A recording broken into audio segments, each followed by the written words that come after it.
afternoon, good evening, or good night. Welcome back to the Context Denied podcast. Today, we are here with my wonderful guest. Hi, I'm Maya. Tell us something interesting about yourself. I really love to read books. You might know her from the video that I couldn't post, which is a video I did post about a video I couldn't post because it looked burnt. It did look, in fact, burnt. But she was there, she's here now, and we're going to be talking today. Thank you so much for being here. I hope you enjoy. Sorry for being so infrequent. I'm trying to get better. But, people don't change sometimes, so. Very true. Rules of this podcast are as follows. The guest has no idea what's going on. Do you have any idea what's going on? I don't. Great. Then you're following the rules. The guests are never there 2 weeks in a row, and there's no pressure to listen. I can never remember the last one, but there's no pressure to listen whole time. I would appreciate it a lot, but I don't want you to feel like you have to, or if you have to go back and listen to other episodes, though if you want, heavy emphasis on want, then feel free. We also do hydration checks. Good old water, dude. So, you don't know what we're talking about today. I know what we're talking about today. So you mentioned we were talking when we were planning doing this episode like a year ago. Was it a year ago? No. It was like a long time ago though. It was over 6 months ago. So like 8 months. I don't know how long this channel's existed, but it hasn't been a year. So we've been talking about doing this episode for a really long time. And you mentioned to me, you said, oh, I really like true crime podcasts. Problem is, I can't talk about that. It's my show, so obviously I have to talk. I'm kidding. Mostly. But it's not, it isn't, I find it entertaining to hear people just rant about stuff. But that's not what the podcast is about. It's about different opinions and different perspectives on things, which I love. And that's why I made the channel. So, we are not going to be talking about true crime podcasts. What we're going to Next be talking time, about... guys. Just kidding. Go listen to a different podcast for that. Yes, like a true crime podcast, for example. What we are going to be talking about is true crime versus fake crime. Because while I don't listen to true crime podcasts, I love watching cop shows. Okay. I don't know why. I love watching shows with cops, specifically Grimm. Shout out to Grimm. I love that show so freaking much. That show has my heart, and it's from like 2011. But that's what we're going to be talking about today. Okay. Fair warning, I don't know what we're going to mention in this podcast, but if you get queasy by the word crime... Or blood. Or death. Yeah. Then, this might not be the podcast for you. Okay, I actually, love this topic because, there's a lot of different variety. Just as an example, when my grandparents lived with us, we would watch either Dateline, which is, a true crime show, or we would watch something like NCIS, which is not, it's more of a police show, but... Yeah, it's a fake it's crime. show. Yeah. Yeah, I'm excited. This is a good topic. Thank you. So, my question going forward, right, unless you had a topic you specifically wanted to touch on. Go ahead and ask. I'm so sorry for the camera quality. Hopefully I can fix this by next episode, but we had we were doing a video right before this. So, go watch the video. I'll link it in the description. So, my talking point is, because if you've seen both, one, how similar are they? Two, I don't know. What always interests me in, cop shows is I like seeing the thought processes of the cops. I like figuring out if I can guess who the person is. Grimm, which is one of the cop shows I've seen. Mm-hmm. I call it a cop show. It's not really a cop show. If you haven't seen it, I highly recommend it. It's this, fantasy cop show. Okay. So he's, a cop, but it's also one of those things where it's, there's a separate world that no one knows about but him. Wow. Well, except for the people in that separate world. So, but they're in there, so they're, Grimm, Brothers Grimm fairy tale creatures. Freaking love that show so much, I swear. But yeah, what do you think? What are the similarities and differences? Well, the one thing I notice is that with, for lack of a better word, fake cop shows, it's really, like dramatized, which is obvious. Like, of course, like it's not gonna be like a real cop, but that's something that I notice, and that's what adds to the charm of it. But like also just the fact that you can tell like what the differences are, especially with like the episodes that have like murders. Like it's those ones are really fun to watch because it's like you have true crime versus what they would consider like fake crime, right? And just for me personally, I prefer true crime just because I think it's much more interesting. But I think that the fake cop shows, I think that that's a really funny like way to kind of gain an understanding about it, but just like change it up a little bit so it's not like you're, you know, having bad sad feelings about like watching true crime. I'm like, does it count as true crime if it's like a movie based on something that actually happened? Because those kinds of movies, they're obviously like changed a little bit because like not everything is 100% fit. Well, for a movie. are you talking about like the Jeffrey Dahmer movie or like Ted Bundy? I don't know because I don't know. Okay. But I just know those kinds of movies exist. Right. I mean, obviously they don't have the real actors. They were put on death row. They are dead. But it's kind of an interesting comparison because it's like, even though it wasn't like a super long time ago that they were like, you know, mass killers, but it's just like kind of like an interesting representation that like kind of serves as a documentary, in a sense, I guess. Yeah. I mean, there's other crime shows too. A lot of the cop shows I watch, honestly, are like fantasy based. So like I also watch this other show called Eureka. I only watch shows from the 2010s for some reason. Yeah, and you know what's funny about that is that I'm mentioning a bunch of shows that she doesn't know, and she's mentioning a bunch of shows that I don't know. So this is a really fun dynamic. Yeah. So like I like all the shows I watch with like cops and stuff like that it's like fantasy stuff, but it's still like the actual aspect of like stuff cops do and stuff like that, which is I find really interesting. I can't listen to true crime or like watch true crime documentaries. I don't know why. I haven't really tried that hard. Oh, well, I don't know if it's like scientifically proven, but there like a lot of people just say that the reason that they can't watch true crime or like listen to the podcast is just because of like, you know, like it's really sad, right? Like if somebody's, you know, being unalived and it's in a really horrific way, it's, you know, it's not like super fun for some people. And there's quite a few like varying types. Like there's a few shows that have like the security camera footage and they get solved because they have the physical evidence, and other times it's just here's the information. And one of my favorite shows that has that is called Unsolved Mysteries. I've heard of that. Yeah, I have. Yeah, that one is really cool. It is sad. Like you do have the cases, but then it like kind of just goes through all the information, and then you just kind of, I don't know, leave it up to chance, I guess. Have you seen the there's like, I guess you're not really an internet homie. I don't know why I called you that, but that was the thing I was thinking. That's me, guys. You're not really an internet, that's what I'm calling it now. You're not really an internet homie, as in like, from what I know about you, you're not on the internet a lot. Maybe not. I like to, you know, read books. So. Yeah.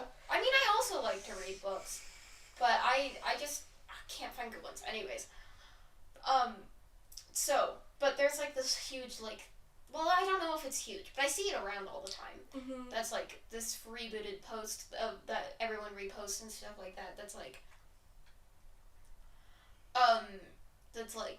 if people can take these like crystal clear pictures in the middle of the night, why do bank security cameras suck? Yes, I see that actually a lot, and it is kind of annoying. Okay, so one of the shows I was talking about, it's called See No Evil, and I know we're just doing like a lot of like shameless plugs in this video, but these are really things that you should check out if you're interested. But anyways, this show is primarily focused on the security camera like cases, and that's why I like watching them, is because I know it'll get solved.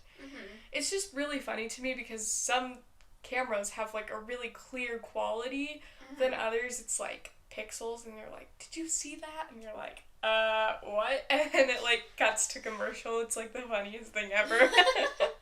So next time, just like, don't get angry when they're like, what's that? And then it just like cuts to like a Bounty commercial or something. I know, we're just like plugging all these shows. Yeah, guys, we're like sponsored by all. No, I'm just kidding. If I was getting paid for this, that would be great. That would be nice. If anything, we'll get copyrighted actually, so. Or I mean, I don't know if I would find true crime sad. It probably would. Like, not gonna lie. Oh, of course it's sad, and that's not like the reason. It's not about the feelings that you get while watching it, I think.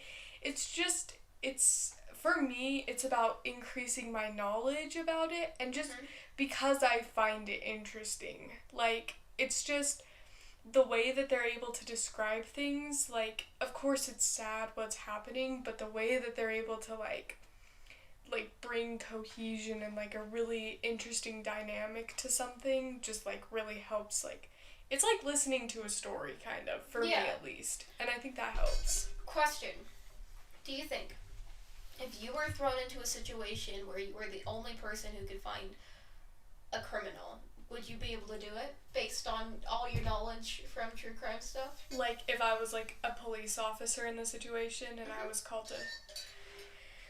That depends. I feel like the first thing you'd have to do, again, see no evil, they're always like, where's the security camera? Because, of course, if you can see the victim on the security camera, that's a really good way to, like, start, right? Yeah, and witnesses. Right. If there are any. Right.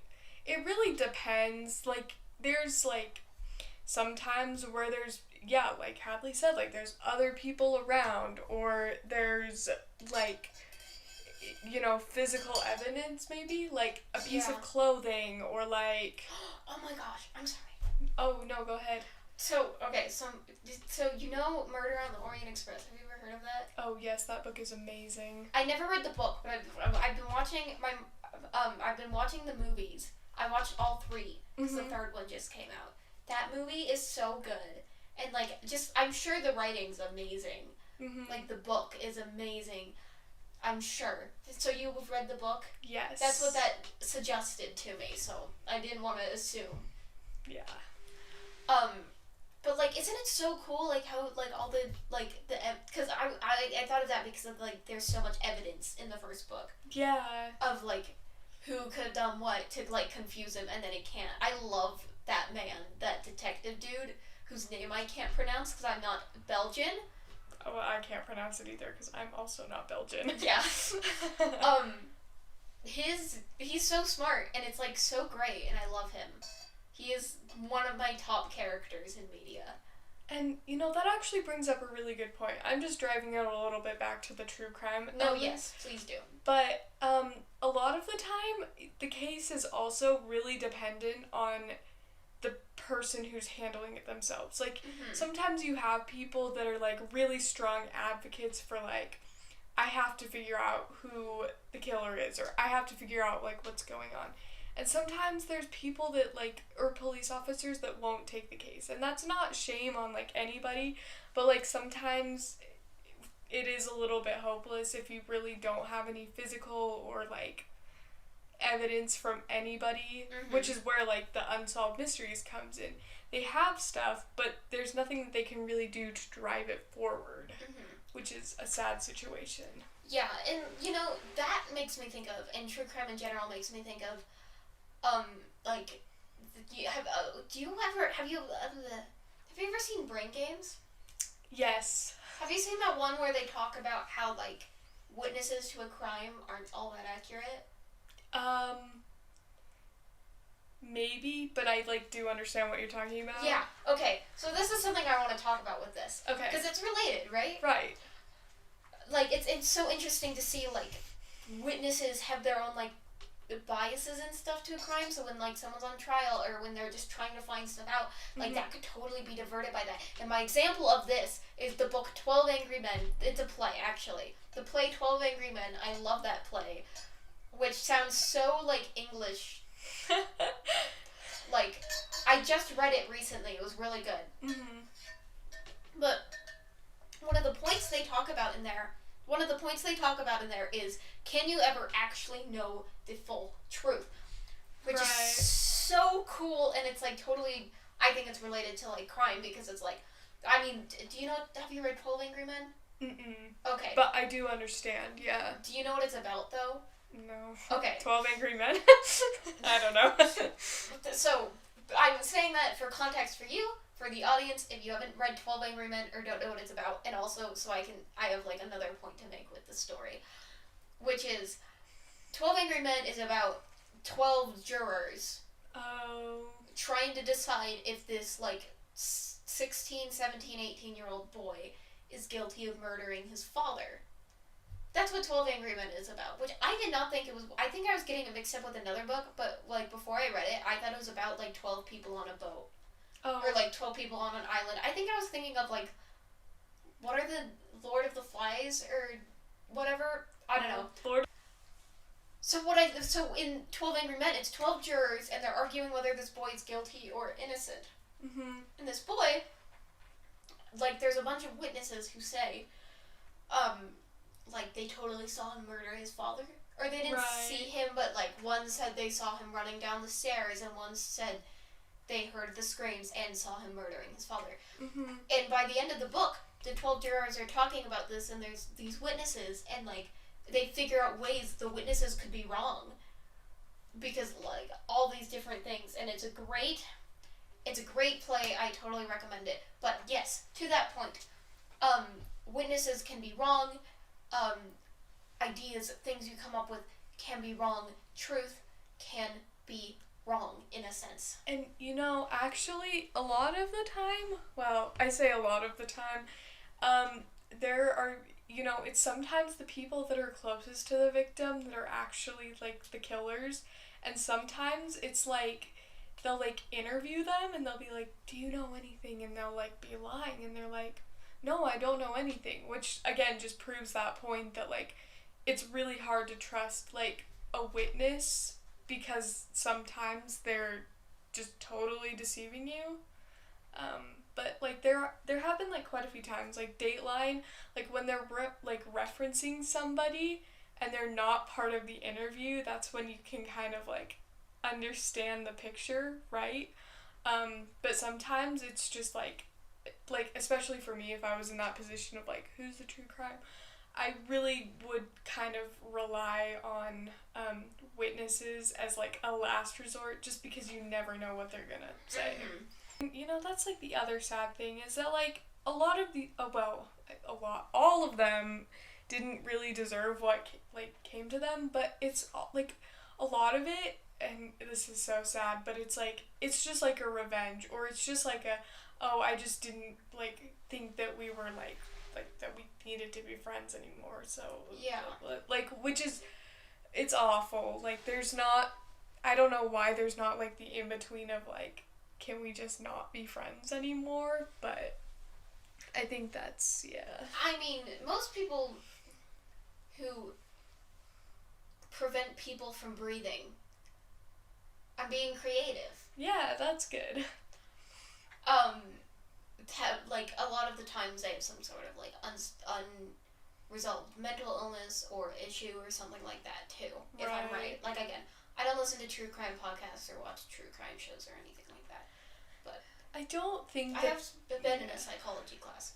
I don't think that they like to go super into detail about like the killer themselves. I think it's more so about the victim and like the story, and then they're like.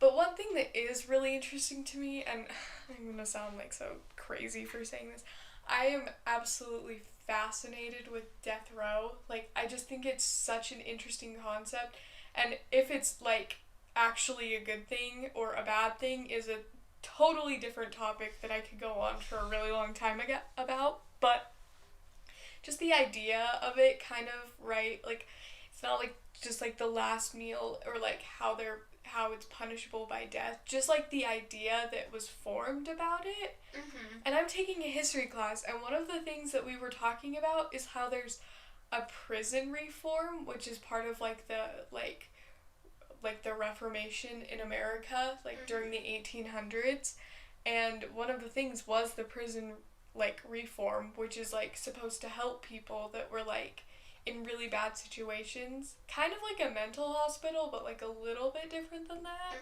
which is what I was just thinking about. So yeah, that makes me think of, we watched this movie called M. It's from 1937. It's in German. There's also a 1951 remake, but I haven't seen that one. I watched the it was 1931. Oh, okay. In German, black and white. It's a really good film. I also highly recommend it. It's about this guy who like goes and murders a bunch of children. It's about mass hysteria. It's before, it was made before World War II, right after World War I. I think it was in between, but I could be wrong. I don't look up those dates. I'm not right, probably. But it is interesting because it's this guy who went into a mental hospital because he was murdered. He like has like a different side of him that comes out when he like, and it's debated like what his mental illness is, but he's not okay. Oh, wow. So he went to a mental hospital and then he got released and he kept doing it because he was fine because he wasn't around children. Okay. Which is so interesting to me. That's such like an interesting concept to me. Anyways. You know, that actually, okay, I don't know how many people know this, but you guys know like the Do You Know the Muffin Man song? I do know. Yeah. I do know the backstory. Yeah, if you don't know, that's literally based, it's a nursery rhyme. It probably shouldn't be because the origins of it is kind of like this guy would like lure kids into an alleyway with muffins and then he would kill them. I think somebody even went as far as to say that he would like put the children in the muffins. It's Sweeney Todd, but for muffins. Yeah. If you know the plot of Sweeney Todd, it's Sweeney Todd for muffins. Yeah, we'll just go with that. I don't know a ton about it. There was never really like an identifiable person, like, and again, that's what makes true crime like either creepier or actually more interesting is like, do you know who did what? And it's like, yes. And like, is it true? Yeah. Like, is truth... I love talking about this topic because I just love the idea of... Sorry, did I interrupt you? No, okay. No, go ahead. I love talking about the idea of, is truth always true? Of like, can you know a full truth about something? Because I can tell you, we are sitting in a room. Or like, before you came on this podcast, I could say, we are going to be sitting in a room talking to each other. Right. But then it's like there's specifications that I didn't make. Like, we're going to be sitting on metal chairs. We're going to be using a mic. We're going to be using a new camera, by the way, if you couldn't tell by the awful camera quality. If you're watching camera. If you're not, that's fine. I don't care. I appreciate you being here. Hi, thank you. And it's like, if it's not the full truth, is it truth? If I said, like, we're going to be doing... I was trying to think of a good example. If I was like, you're going to be doing a podcast with me, and then someone else showed up, is that truth? Right. Because you're not just...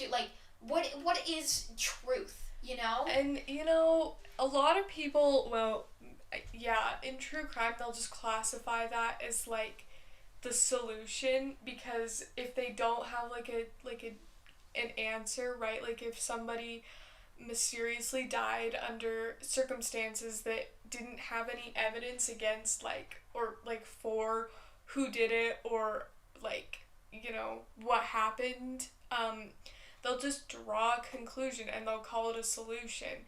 But it's not true, but it's believed to be true because nobody else can be like, well, this is actually what happened. It's like when you go to the doctor and the doctor's like, I don't know what's wrong with you. So we'll just say it's this. It's so funny because I went to the eye doctor because my eyes were super blurry. I have super bad vision. And I was like, what if he tells me I have eye cancer or something? And he walked in and he was like, so you think you're gonna die, don't you? It's like, wow, it's so relatable. I love that. That's so funny. Yeah. Okay, well, we have to wrap up. It's gonna go Alright, guys, well, that's pretty much all you need to know about, our opinions on True crime versus fake crime. And I know we super go into the fake crime side, but, like, there's a ton of shows that you can watch about that. Yeah. And it's really a matter of, like, well, I mean, like, the main things I wanted to talk about was, like, truth and stuff like that. And, like, you see that in the fake crime shows, too, of, like, what is truth? How do you define truth? Yeah. How do you know something is true? And, sorry, I just wanted to preface, if you're, like, thinking about, like, oh, yeah, true crime, like, I think I want to, like, start listening to that, I would maybe start with, like, a show where it's not true, just so you can kind of get an idea, because it is a very sensitive topic, and it's not for everyone. Yeah, I don't want to, like, just, like, throw you into it, and you're like, well, that was fun. Yeah. It really is a sensitive topic, so just be careful. Okay, thank you everyone so much for watching. Thank you, Maya, for being here. I hope you guys enjoyed it. I hope she enjoyed it. I hope I enjoyed it. I'm kidding. I do. I always do. Did you? I'm just kidding. And we will see you guys next time. Bye. Bye. Subscribe. Yes, follow, all the other fun stuff. Bye. Bye.